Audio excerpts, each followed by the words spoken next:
Welcome, everyone. Today, we're going to go over Calling in the Souls, Gender and the Cycle of Life in a Hmong Village by Patricia Simons. Chapter 5, Reflections on Power, Gender, and the Cycle of Life. Our learning objectives today are going to learn about the Hmong in Thailand, and we're going to learn about the Hmong reflections on power, gender, and the cycle of life.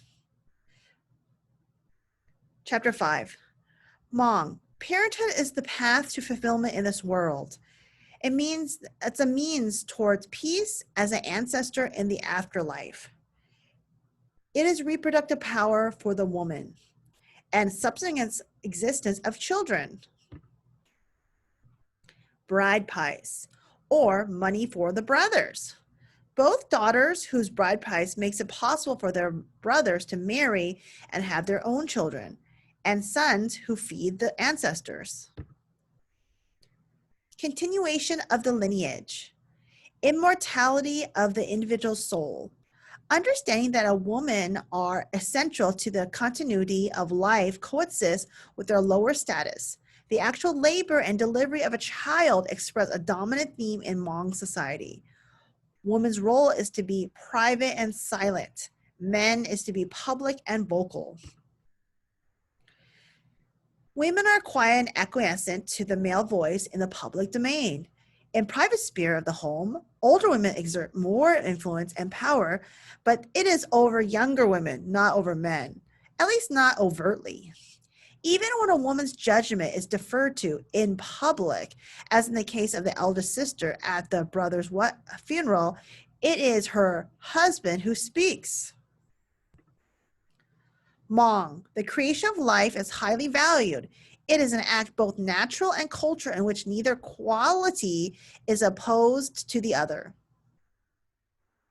Women contribute to the substance of life, the vessel of the reincarnated soul of the ancestor, and men call that soul into the newborn body. Women's power. Hmong women continue to be a primary source of power in the patrilineal line, and it's through their fertility. Hmong need children to till the field and to perform the religious rites. Example, funerary rites that guaranteed safe passage into the land of darkness. Other reasons that contraception is avoided. First, the birth of a first child is believed to seal the marital union between the clans. 2, only sons perpetuate the patrilineal kinship system.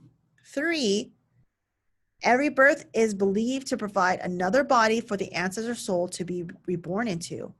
And 4, women have difficulty requesting that their husbands use birth control.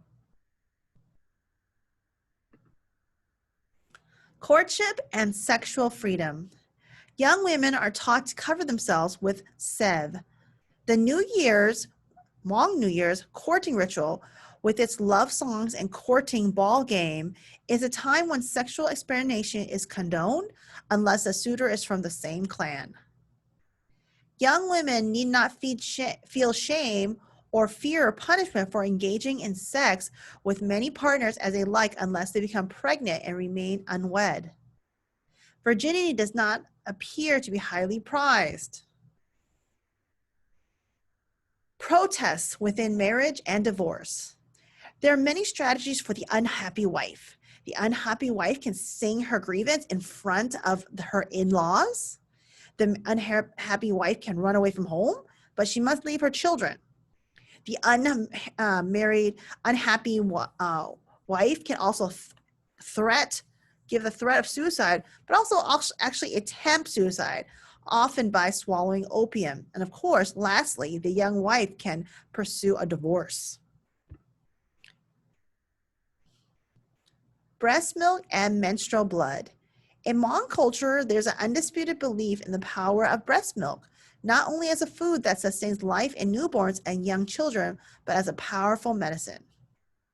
Also, the first menstrual blood of a young woman is considered a very powerful substance and is sometimes collected and dried to be used in medicine for those who are gravely ill.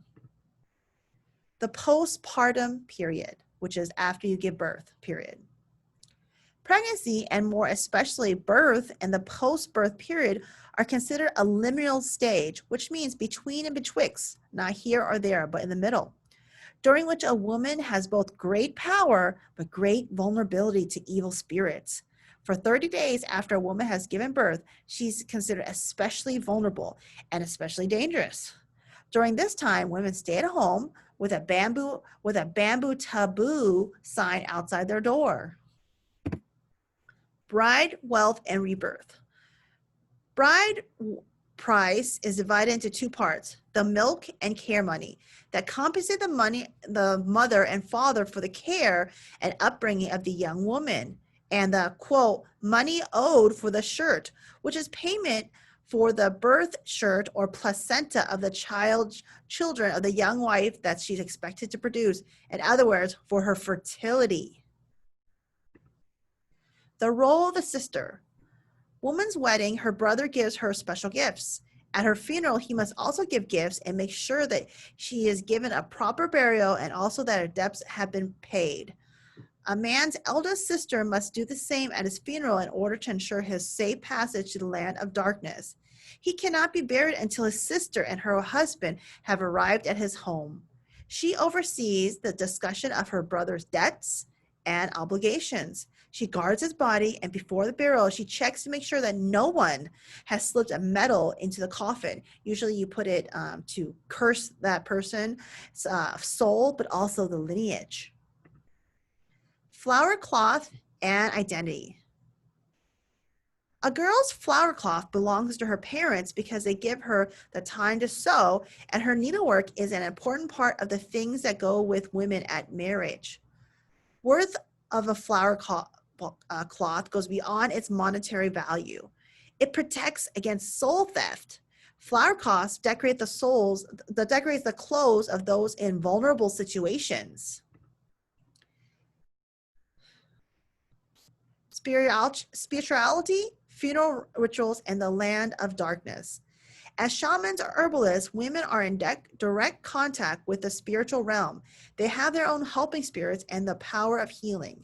Bride price is for the shirt, the soul's spiritual clothing, and its ability to be reborn, as well as for its physical vessel, the body of a child. The flower cloth that women make, like the vest that the rebirth shirt, is another form of the clothing that is spiritual as well as physical, in that it protects and defines the wearer and can be worn by the soul when the body has died.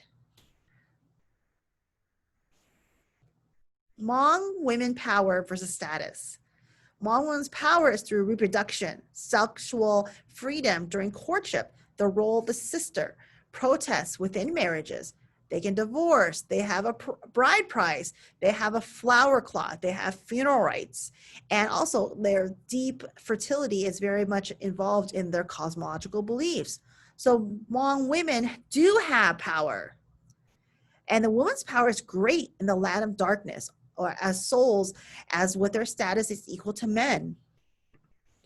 Learning outcomes. Today, you've learned about the Hmong death ritual, status, and gender in Thailand, and you learned about their reflections on power, gender, and the cycle of life. Have a wonderful day.